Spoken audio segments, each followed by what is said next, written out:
அநேக நேரத்துல என்னை நேசிக்கிறதுக்கு யாருமே இல்ல.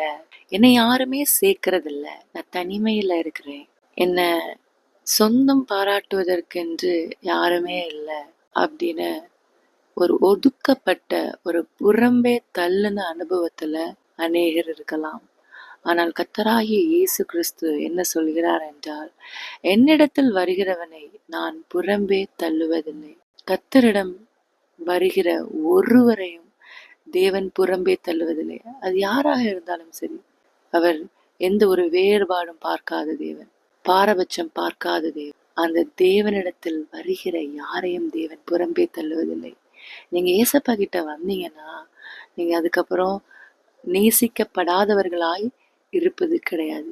ஏன்னா உங்களை உண்மையாக, உங்களை அளவு கடந்து நேசிக்கிறதற்காக கர்த்தராகிய இயேசு கிறிஸ்து உங்க கூட இருப்பார். உங்களுக்கு துணையாக இருப்பார். யாருமே என்ன சேர்க்கல, எனக்கு எந்த டேலண்டும் இல்லை, எனக்கு திறமை இல்லை, எனக்கு அழகு இல்லை, அந்தஸ்து இல்லை, எதுவுமே இல்லை, மனுஷங்க விரும்பத்தக்க எந்த ஒரு காரியமும் இல்லை அப்படின்னு நினைச்சிட்டு இருக்கீங்கன்னா, நீங்க ஏசப்பா கிட்ட வந்தீங்கன்னா அவர் உங்களை புறம்பே தள்ளுவதில்லை. அவர் உங்களை நேசிக்கிற தேவன். ஆமேன். அவர் யாரையும் புறம்பே தள்ளாத தேவன்.